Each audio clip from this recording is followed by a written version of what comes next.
Yay.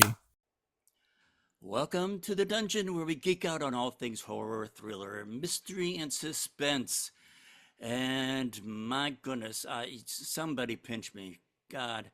Uh, I like to brag sometimes. And it's not bragging if it's true, right? So I like to brag sometimes that the very first guest I had on the channel was none other than David Howard Thornton, Art the Clown, everybody's iconic clown. Um, well, after today, I have to go back, and I'm sorry, David, I have to go back and tell you that you are no longer the biggest name that I've had on the channel. Sorry, there's always a bigger fish, and we're gonna meet this bigger fish very shortly. Um, have in the dungeon, Craig Engler. Craig, how are you doing today?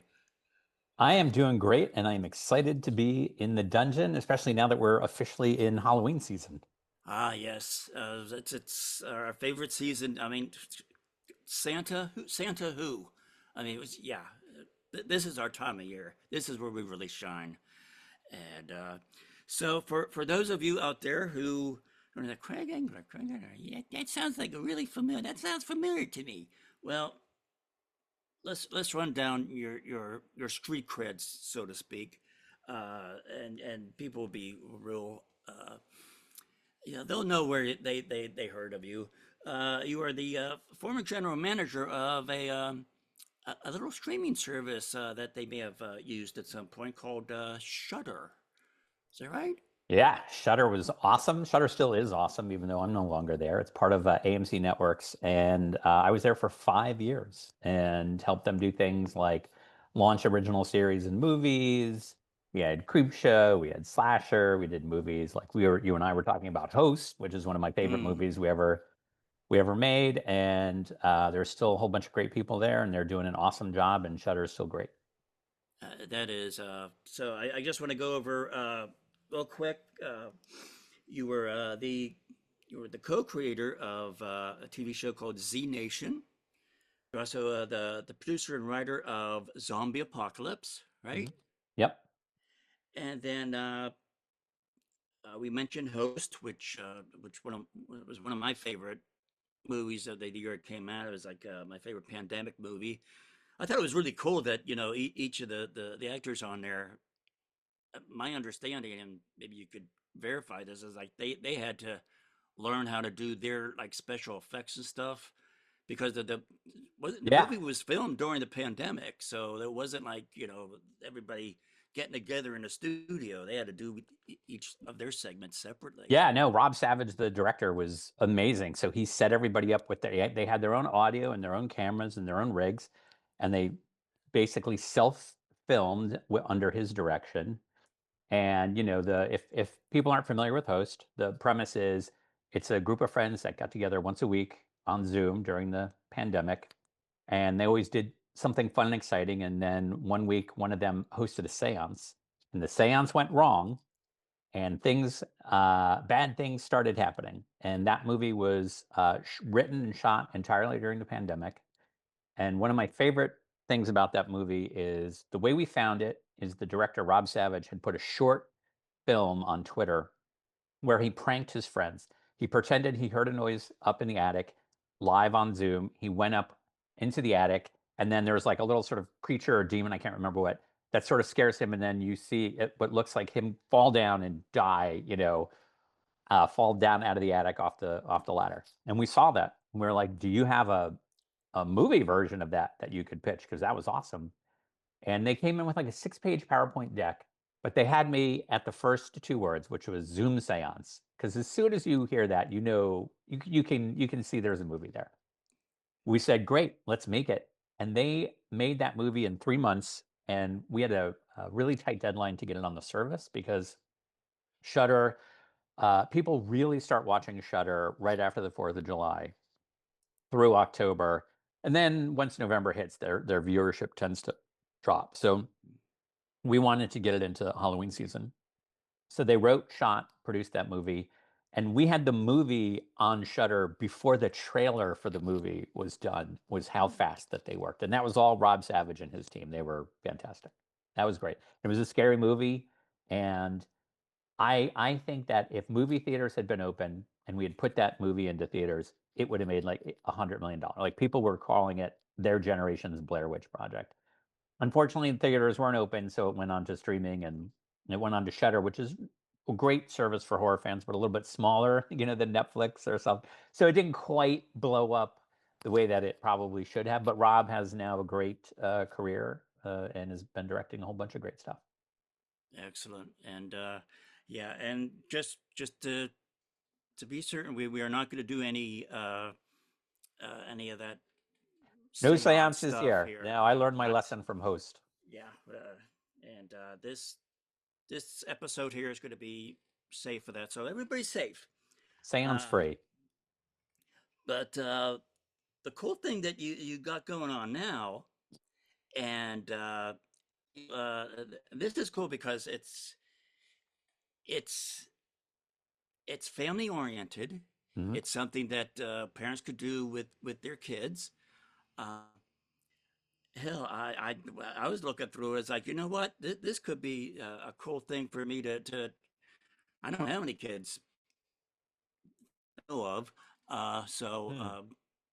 this is kind of a cool thing to do with my friends. Just be a be one of the entertainment things that we have with the Halloween party, and I think this fits right in for both things.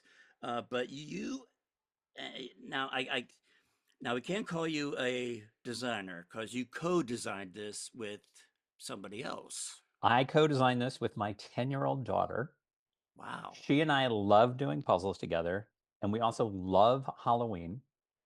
And we were doing a really cool puzzle. I remember it very distinctly. It's by a very well-known puzzle artist named Amy Stewart, and it had all these fairies, and it was this elaborate illustration with fairies, and the different fairies are different kinds. There was like a forest fairy and a water fairy, and my daughter was like, "Well, what's the story behind all these fairies, Dad?" And I was like, "Well, what do you mean?" And she's like, "Well, why is that fairy in the forest, and why is that one in the water?" And I was like, "I don't think there is a story. I think the artist just drew, a really cool portrait." And she said, "Well, somebody should do a story that goes along with this puzzle."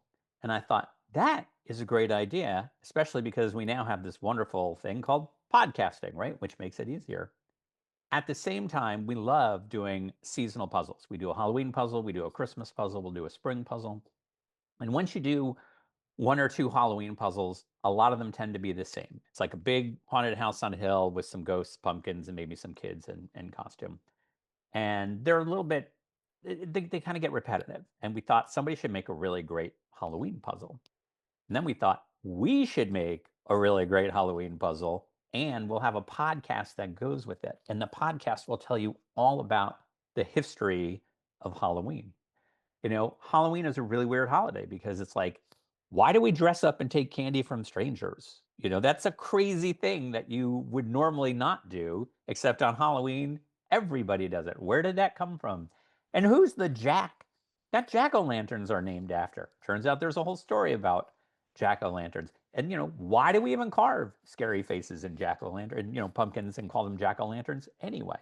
So we looked into the history of Halloween, and then we did this puzzle, and I'll show it to you here. This is the prototype box. Uh, We call it the Great Halloween Puzzle and Podcast. And there's fantastic art, which you can see on the back of it as well.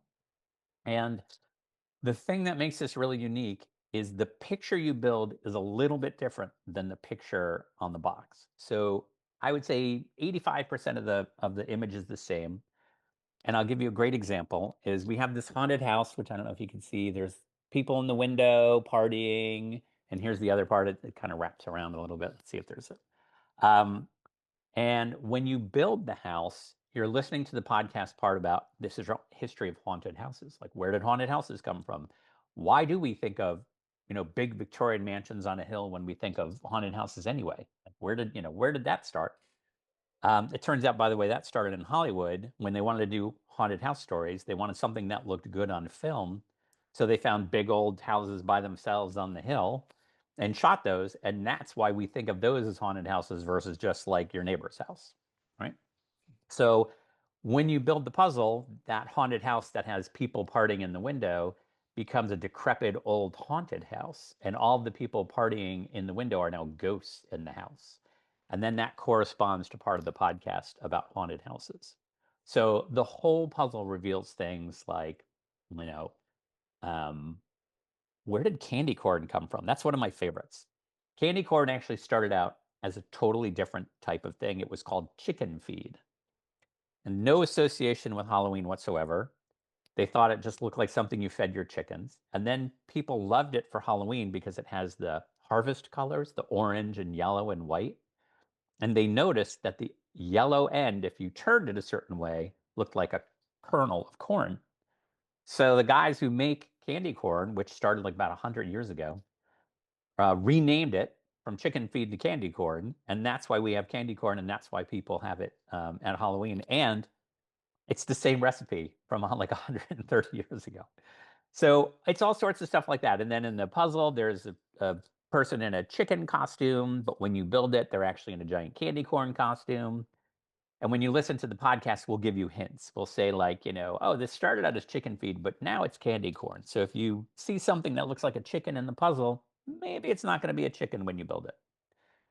So it's super fun and it's meant to be done. You could do it alone. So if you're by yourself, you have a podcast to keep you company. If you're doing it with your family, you're listening to the cool history of Halloween. If you're doing it with your friends, you get the cool history. And then we also include a playlist of Halloween music that's inspired by the puzzle. So you'll follow a QR code and go to Spotify and get your own playlist.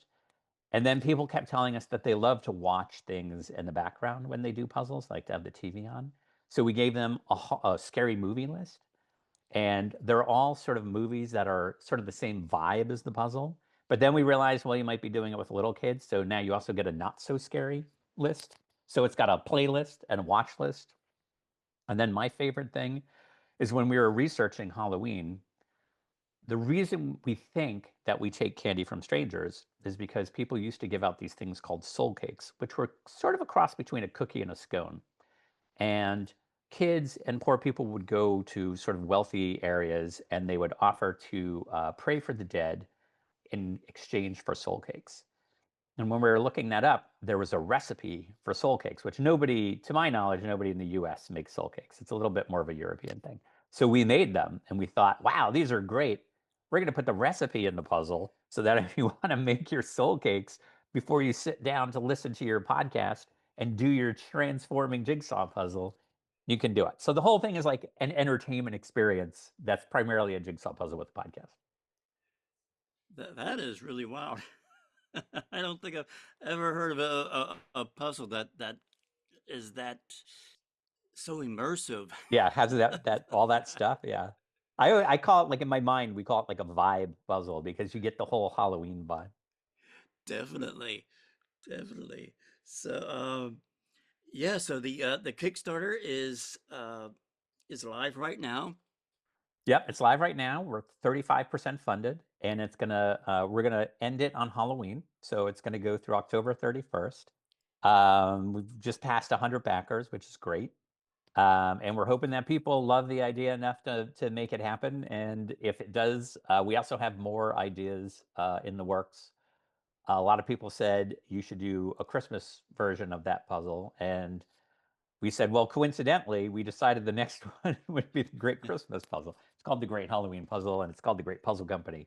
So if the Kickstarter is successful, if people listen to your show and come on and back it, then we'll make the Halloween puzzle, and then maybe next year we'll be back with a Christmas one. That'll be good. That'll be there's good something to look forward to. Um, Now, for those people who don't understand how like Kickstarter works and stuff like that, it's basically like a crowdfunding Hmm. where people, people like Craig and his daughter have an idea. They say, "Hey, we want to do this, but we need your help." And people, pledge. It's not a store. It's not like you're going to buy this puzzle because that's the thing about Kickstarter because it may not fund 100%, and as a result, the Kickstarter doesn't collect any money or stuff like that. So Yeah, Kickstarter is all or nothing. So if enough people back it and it's successful, then the people who backed it will get a puzzle. And if they don't, then no money changes hands and the project just, doesn't work out and then we'll figure something else out. But so basically it's a little bit like pre-orders of something that doesn't exist and you're helping bring it into existence. yeah, and it's also a good thing to gauge interest.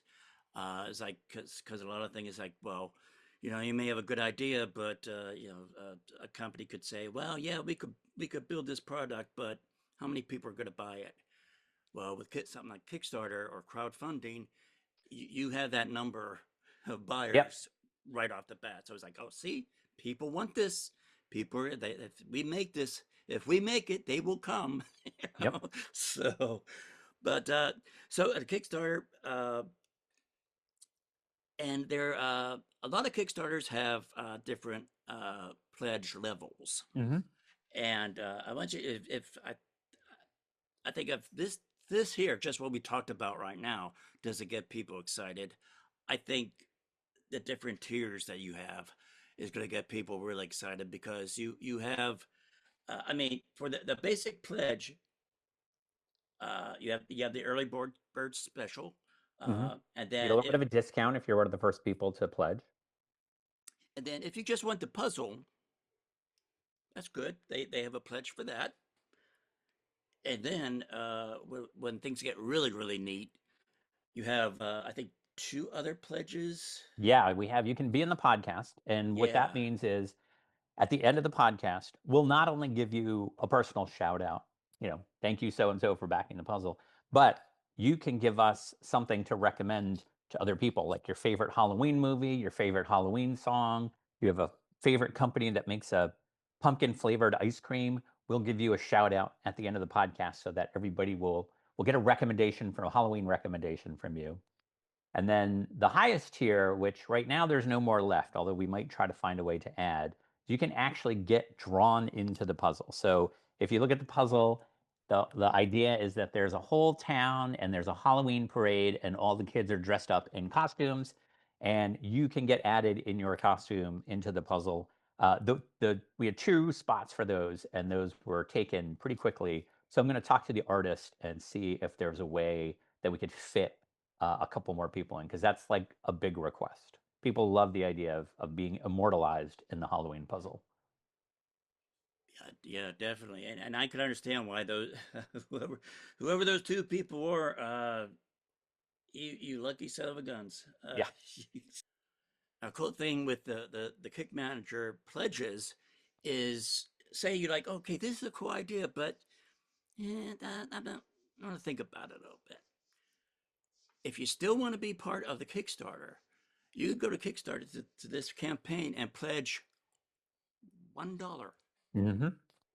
and that $1 will not only help because every dollar counts in this economy, but also when the pledge manager goes live, you will have access to the pledge manager, and you could then, if you decide, you could change your pledge from $1 to the one of the tiers that you want to do. Hmm. Be it the puzzle if you want to get two puzzles because Want to be in the you know podcast? You can. Yep. yeah, so you could have one puzzle for you, one give one for a Halloween gift to somebody or Christmas gift to somebody. If you want to be on a podcast, you could change your tier or pledge, um, but you have to get into the pledge manager, Mhm. and that's And something. yeah, even if But you give $1, you'll get all the updates from the project too. So you'll be able to see what's happening and One of the things I'm going to do is I'm going to go out to, we're going to work probably with a manufacturer who's based in the US. And I'm going to go to their facility and show people what it's like to manufacture a puzzle because it's super cool. First, basically you get like a poster that then is glued onto a piece of cardboard. They let that sit and dry. Then they have a giant, it's like a cookie cutter with the die of the puzzle die. It stamps out the puzzle. Then a little machine comes and blows away all the puzzle dust, which is super cool. So you don't get puzzle dust. And then it goes into a bag and then it goes into a box. And it's a really like Willy Wonka kind of fun process. So one of the updates that we're hoping to do is to actually go to the puzzle manufacturing facility and show people how a puzzle is made because it's really kind of interesting. That's neat. That is something I'd be interested in seeing that. Yeah. That and that's the cool thing too. Uh, as you're part of if you're part of this, if you make a pledge again, even as little as $1, then make up your mind later when the pledge banner comes live. But you will get updates from people saying, "Okay, thank you so much," and that's usually the first thing. And then as the months go on, and this project is getting built and designed and stuff like that, I'm sure Craig, you will be sending out Mhm. messages uh, to all your backers saying, "Hey, this is what we did this month, and this is how the puzzle is developing." And then, like you said, go to the manufacturer, says, "Hey, this is we're in production right now. See how neat it is to make this puzzle," and you'll send people out pictures and stuff like that. Yeah, So it's super fun. And it's great to get like we got a prototype made, obviously. So we not only do we have the box, but the puzzle is actually set up on a table behind me. And my daughter and I are working through it again. But it's really fun just to get the puzzle. We had the art, which was amazing. And then one day, a box comes and you open it up and it's your puzzle and you get to do it and put it together for the first time. And it's super cool. And I will say the puzzle is designed, it's a 1,000-piece puzzle. Some people feel 1,000 pieces are a little bit much, but the way that we've designed the puzzle is really divided up into 4 or 5 main areas. So it's easy enough for kids to do. And like I said, my daughter, who's 10, has no problem at all with it. So, sometimes you get very difficult art.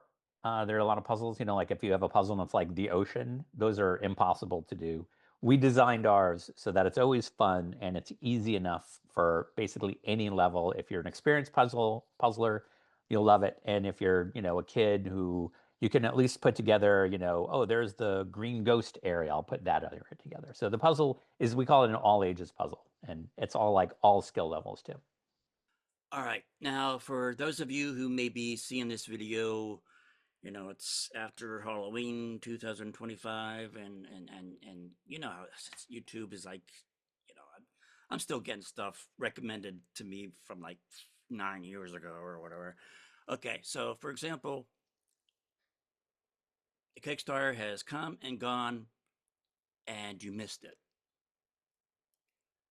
Kickstarter, cool thing that Kickstarter has is a late pledge.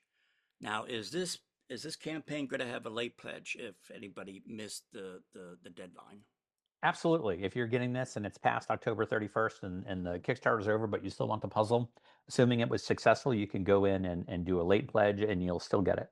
And if it is successful, these will also eventually be available through an online store, et cetera, et cetera. But for now, we're launching it on Kickstarter. Okay, great. All right. Now, I just want to follow up with you. So, you talked about getting the box and what did what did it feel like to? I mean,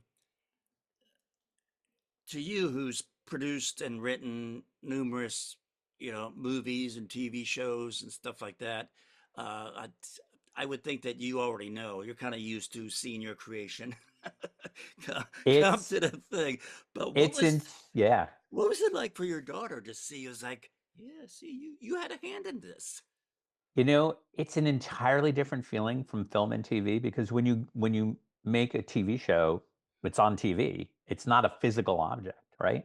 So this, when the box came, both my daughter and I were like, Like, the first time you hold this and the art, I hope you can see this. It's just absolutely gorgeous. And this is just a prototype. Like, Mm. this literally looks like a high-end puzzle that you would go into the store and find on the shelves, and it's just the prototype. So that's super amazing. And then when you get the puzzle pieces too, like half of them are flipped over and half, and you instantly start recognizing, oh, that's the ghost on the house that we talked about for 3 months. So it's an incredibly fun feeling that's totally unlike making film and TV is very gratifying. And if you're lucky enough to see your film with an audience, because a lot of them go straight to streaming now, but I've had some stuff screen with audiences, and that's super fun because you see their reactions. But there's really something that is unbeatable about getting an actual box that you created and you worked with people. And I worked with the artist Ryan Dunleavy. He's a comic book illustrator, and he has his own comic book series. He has something called the Action Presidents and Action Philosophers. He's done a whole bunch of work, and he absolutely nailed the concept of the art. We talked a lot about it because it started out as a couple of pieces of paper outlining the history of Halloween and then suggesting what images could go with those things. So when we talk about like the history of the jack-o'-lantern, the legend is that there's this guy named Stingy Jack who cheated the devil. And it's a pretty complicated legend, but the upshot is when Jack died, he couldn't go to hell because he cheated the devil, but heaven didn't want him. So he was doomed to walk the earth as a ghost. And the devil gave him a turnip carved into a lantern to light his way. And then this is mostly in sort of what is now present day Ireland. And that became a thing, carving turnips. And then when the Irish immigrated to the US, they started carving pumpkins instead of turnips because it's way easier to carve a pumpkin than a turnip. And I actually talked with people who grew up carving turnips, and they would be like, "Oh, we always had a cut on our hand because you would be like carving the turnip and the knife would slip." And so they're like, "We're so glad we carve pumpkins now." And then you see it come to life in the art. It's amazing. So it's an incredible feeling. That's incredible. So yeah, so obviously we'll have the link to the Kickstarter in the show notes description. Please go to that. Uh, it's if you have kids, this is a fantastic thing to do for Halloween. If you don't have kids, still, I just I, that's what I ordered. It's like Yeah. this is a cool thing to do with my friends during when we have our Halloween Yeah. parties and stuff like that. And you know what? And if people think, well, Halloween's only once a year. Well, you know what? If you're like me, I can't remember what I did last week. Yeah. So if this could be like an annual Oh tradition, yeah. That's the chance, goal. Yeah. yeah, chances are you're not going to remember what you did last year. I've So done I've done there's quite a few puzzles I own that I've done. I wait a year and do them because they're so much fun. Like we have a Christmas puzzle that we did, which is super fun. And we saved it and we did it again the next Christmas. So we're hoping it becomes like an annual tradition. And then, you also get the put on the playlist, put on the movies, make the soul cakes, listen to the podcast. It's like a whole fun experience. yeah, those soul cakes have that's pretty neat. I didn't. That's part of the lore that I didn't know about, and the fact that you were able to track down the recipe, um, Yeah. that's Yeah, it pretty was fun. wild. And we were, we had no thought of including a recipe in the puzzle until we were doing all our research. And then we're like, oh, we got to put that in the puzzle because people might want to bake it and eat their soul cakes while they're listening to the podcast and doing the puzzle. That's wild. Yes, definitely a very not just a puzzle, but a very immersive experience. And that's one of the things that we love about Halloween. It's like watching scary movies. We like to feel Yeah. scared, and we get immersed into the movie and stuff like that. You're getting immersed into a puzzle. Yeah. How cool is that? I think it's pretty fun. Well, Craig, thank you so much for coming on and tell us about your you and your daughter's project. Much of luck with it. I hope it gets funded plus it goes beyond funding, and we get to see this puppy on our tabletops uh, come this time next year, and Hopefully we it could will. we Yeah. could start enjoying some of the stuff that you and your daughter have been enjoying in designing it. So Well, thank you so thanks so much much. for having me, and I hope people listening think it's a cool idea, and just go to Kickstarter and look for the Great Halloween Puzzle, and give us a pledge, and we'll make it, and you'll be awesome. You'll love it. All right, thank you so much. All right, thank you.